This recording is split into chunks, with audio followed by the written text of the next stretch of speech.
Assalamualaikum warahmatullahi wabarakatuh. Saudara-saudara sekalian, pada video yang lalu kita sudah membahas tentang tegangan normal. Maka pada kesempatan kali ini, marilah kita lanjutkan dengan regangan normal.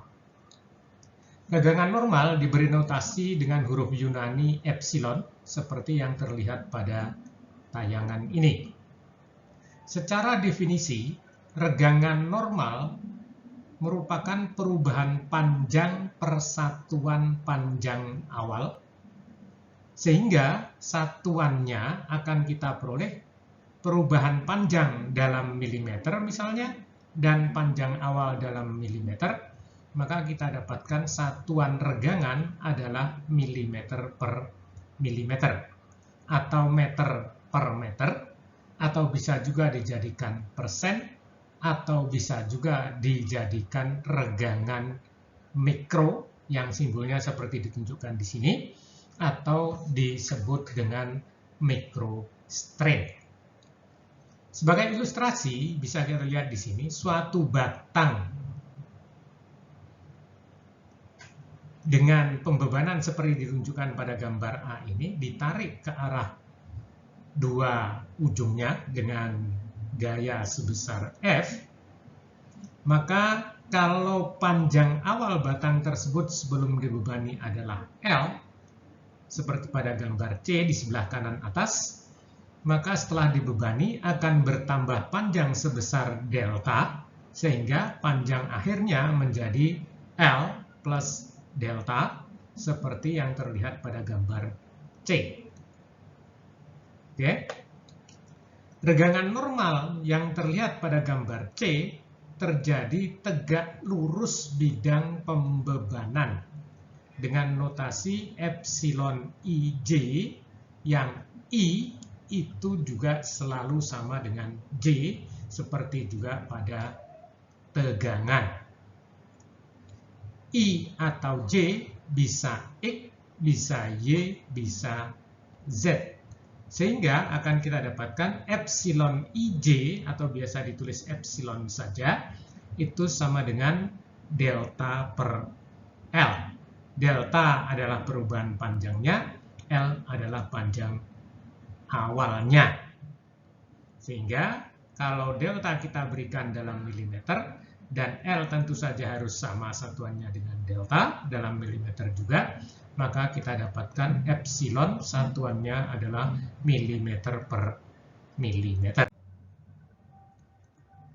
Regangan normal bisa bernilai positif, yang berarti terjadi perpanjangan akibat beban tarik, atau negatif, yang berarti terjadi perpendekan akibat beban tekan.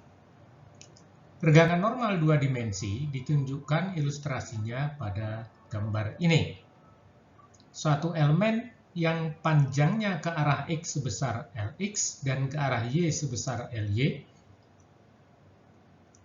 ditarik ke arah X, maka akan terjadi perpanjangan ke arah X sebesar delta X.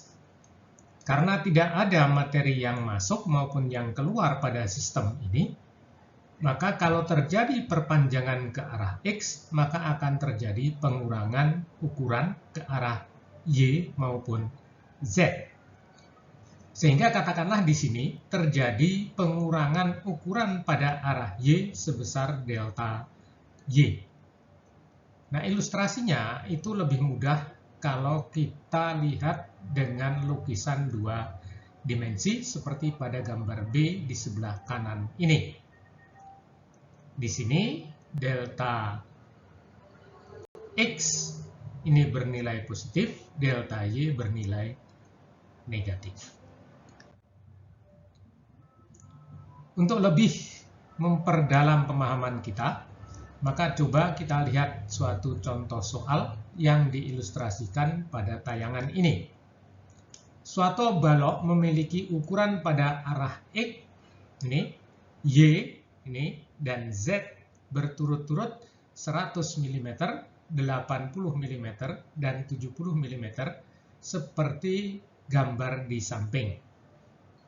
Akibat tegangan yang diterima, terjadi perubahan panjang pada arah X dan pada arah Y berturut-turut adalah min 2 mm karena sigma X tekan dan 3 mm. Hitunglah besar regangan yang terjadi. Maka untuk bisa menggunakan rumusnya persamaan matematika, soal narasi ini harus kita ubah atau kita berikan notasinya untuk besarannya masing-masing. Maka kita dapatkan di sini Lx sama dengan 100 mm, Ly sama dengan 80 mm, dan Lz sama dengan 70 mm. Selanjutnya, delta X sama dengan min 2 mm, dan delta Y sama dengan plus 3 mm. Maka akan kita peroleh sesuai dengan definisi dan rumusnya, epsilon X sama dengan delta X per Lx sama dengan min 2 per 100 sama dengan min 0,02 mm per milimeter. Kemudian epsilon Y sama dengan delta Y per Ly sama dengan 3 per 80 sama dengan 0,0375 mm per milimeter. Semoga dengan ilustrasi ini memberikan pemahaman yang lebih kepada kita dan mudah-mudahan bisa dipahami dengan baik. Terima kasih. Wassalamualaikum warahmatullahi wabarakatuh.